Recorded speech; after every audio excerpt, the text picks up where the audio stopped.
One day, Matthew Perry is found dead in his hot tub, and the doctor behind it all could spend life in prison. How did it come to this? Let me break it down for you. Matthew Perry was just a teenager in Canada, always feeling like an outsider.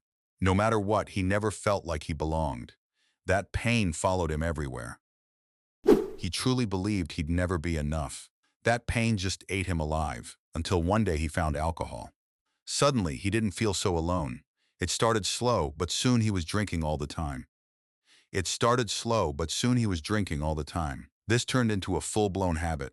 But Matthew had a plan. He thought if he became famous, all the pain would disappear. So he moved to LA and started grinding. Auditions, callbacks, bit parts, he chased his big break.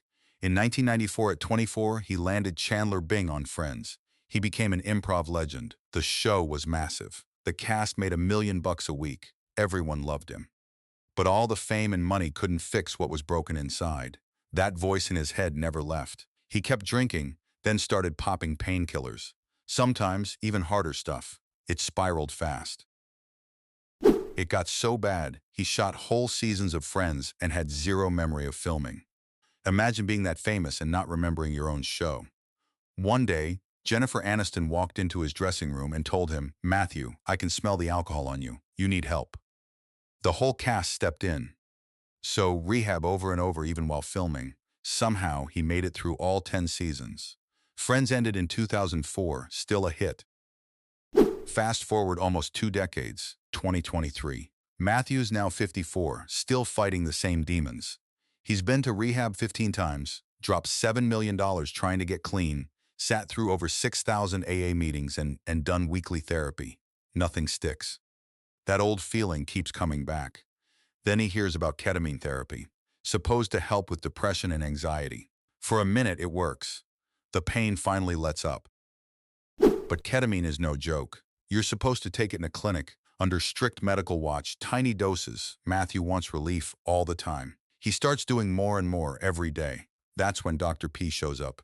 Local doctor, zero ketamine experience, but he sees dollar signs.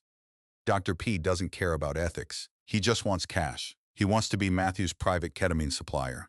But he can't get enough on his own, so he ropes in another physician, Dr. Chavez. Dr. Chavez is all in. Suddenly, they're writing bogus prescriptions left and right, texting each other about how much they can charge him. Actual text, "I wonder how much this will pay. Let's find out." For context, a vial costs $12. Dr. P charges Matthew $2,000. Insane markup. Dr. P is raking in the cash and wants to keep it rolling. But he can't always babysit Matthew while he's high. So he trains Kenny, Matthew's personal assistant, to inject the stuff. Kenny has zero medical experience, but now he's putting needles in Matthew every day. You already know where this is heading. One day, Matthew's chilling in his hot tub, gorgeous view, total LA vibes. He gets Kenny to give him a huge shot of ketamine. Kenny leaves to run errands. Matthew is left alone. He overdoses, slips under the water, and that's the end. News explodes. Tributes everywhere. The world is shocked. This is Chandler Bing. Friends is still massive on streaming. Meanwhile, Dr. P is freaking out. He tries to cover his tracks, fakes treatment plans, lies about the ketamine doses. The feds dig into everything and arrest him. Dr. Chavez and Kenny get picked up too. 2 more drug dealers are swept up in the case. Now Dr. P is out on bail, still seeing patients and facing over 100 years in prison. The trial is coming. That's how Matthew Perry's search for relief ended in disaster, and how one greedy doctor went from treating patients to facing life behind bars. If you want to know what happens at Dr. P's trial, subscribe and watch part 2.